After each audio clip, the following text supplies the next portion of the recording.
Fala pessoal, tá começando mais um vídeo aqui no canal. Hoje a gente vai falar sobre a seleção brasileira e se você percebeu, eu tô com a mesma camisa do vídeo passado, ou seja, eu tô gravando no mesmo dia. A seleção brasileira jogou ontem à noite contra o Paraguai, né? Na verdade, eu já esperava um jogo, vamos colocar assim, eu já esperava um jogo meio amarrado, meio truncado, né? Mas eu não esperava tanta passividade assim da seleção brasileira. O que eu sinto da seleção brasileira, antes de falar do jogo, sabe? Eu acho que a gente perdeu a identificação com a seleção brasileira. Talvez eu acho que a minha geração nunca teve uma identificação com a seleção brasileira. A gente nunca conseguiu, a gente só se sente torcendo pela seleção quando chega na Copa e nunca antes, né? A gente nunca torce para a seleção antes. Talvez eu sinto isso da minha geração, que a gente não liga muito para a seleção. E isso é triste, assim, de pensar que a gente não liga tanto para a seleção. E eu não sei, eu acho que são vários fatores, né? Uma que a seleção não ganha mais na nossa era. A gente não consegue ver um futebol legal da seleção sendo jogada. A gente não consegue ver talvez raça, né, dos jogadores assim, como você vê o Paraguai jogando, você consegue ver uma seleção com raça do Paraguai jogando, não só o Paraguai, mas as outras seleções aqui da Sul América, né, da América do Sul. Então, eu não eu sinto que a gente não tem muita identificação por isso, também por conta dos jogadores estarem longe, mas eu acho que isso não é uma justificativa, porque se você for pegar, por exemplo, os jogadores do Paraguai, 5 deles titulares jogam no Brasil, e mesmo assim eles têm identificação com o time. Se você pegar, a maioria dos jogadores da Argentina não joga na Argentina, e mesmo assim eles têm identificação com a seleção. Então eu acho que é muito mais do que só, porque os jogadores eles estão longe, eles não jogam mais aqui. Eu não acho que o caminho de você ter uma identificação com a seleção é trazendo apenas os jogadores que atuam no Brasil. Não, eu acho que é muito mais, eu acho que é muito mais cultura também envolvida, no sentido que a gente brasileiro não liga muito para essa cultura de seleção. E, bom, essa é a minha opinião. E a gente brasileiro também, a gente se importa muito em torcer para quem tá ganhando, né? Tanto que nas Olimpíadas a gente nem conhece as pessoas, mas porque elas estão ganhando, elas são boas. E se elas perderem, elas são ruins. Então, eu acho que é uma cultura meio do nosso povo também. Mas vamos pro jogo, porque era isso que eu queria falar um pouco sobre a seleção. Mas falando do jogo em si, o que eu achei assim? Eu tô sentindo o Dorival um pouco, como que eu posso dizer? Cara, o Dorival, na minha opinião, ele não é um técnico preparado para a seleção brasileira, né? É claro que eu não sou ninguém perto do Dorival para falar de futebol, porque ele entende muito mais de futebol do que eu, afinal ele é um técnico, né? Mas, na minha opinião, ele não está muito preparado para assumir o cargo de treinador da seleção brasileira. Tudo bem ele treinar um time ali ou aqui, mas para assumir um cargo de seleção brasileira, eu acho que ele não está preparado ali para esse posto, né? E também as escalações que eles estão colocando ali é meio conflitante, por exemplo, Danilo de lateral direito.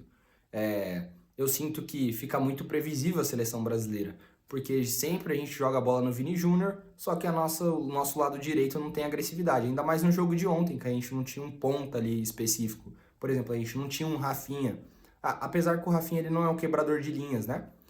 Mas o Rafinha assim é um que vai te entregar, por exemplo, bola parada, ele tem um ótimo chute fora da área, tem uma ótima bola parada.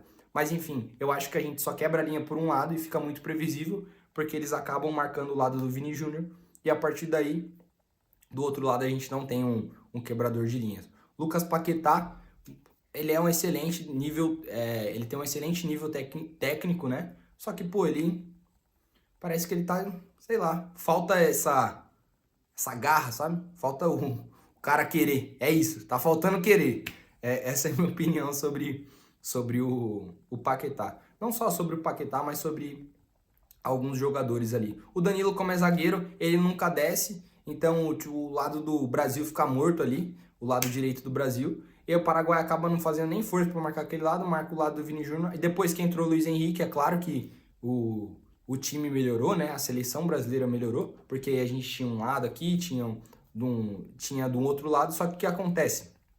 O Guilherme Arana, se você for prestar atenção, no Real Madrid, quem joga daquele lado é o Mendy, né? E o Mendy é um lateral muito mais, que ele não desce tanto, ele é muito mais um lateral que ele ajusta ali na marcação, tem uma marcação excelente, do que desce.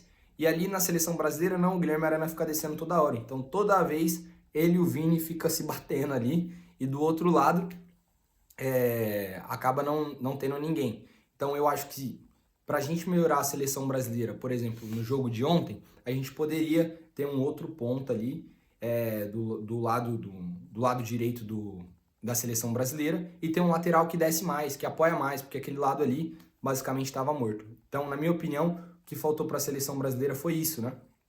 Foi também trocar passes na área depois do meio de campo do Paraguai. Então, trocar na linha defensiva do Paraguai, tocar na área de ataque do Brasil, né? Faltou a gente trocar esses passes, jogar a bola para cá, trabalhar o meio. É isso que faltou para mim. Tecnicamente, coletivamente, a seleção é um nada, assim, parece que é um catado. Você pega um daqui, pega um dali. Mas individualmente a gente tem lampejos, né? A gente tem esses flashes de alguns jogadores. Por exemplo, o Vini querendo driblar ali, sei lá, o Rodrigo tentando fazer alguma coisa ali no meio de campo, o Luiz Henrique tentando fazer algo, depois o Estevão entrando. Então, se a gente for falar individualmente, a gente tem algumas coisas, mas o futebol de hoje a gente consegue entender que ele é muito mais coletivamente do que individual. Então, você pode pegar uma seleção que, tem jogadores que jogam no Brasil, tem jogadores que jogam no Paraguai, tem jogadores que jogam na Argentina. Se tiver coletivamente mais preparado do que a seleção brasileira não vai fazer nada, porque hoje o jogo é coletivo, né? Antigamente a gente até conseguia ver mais individualismo no futebol, mas hoje o jogo ele é muito mais compacto, né? Muito mais técnico.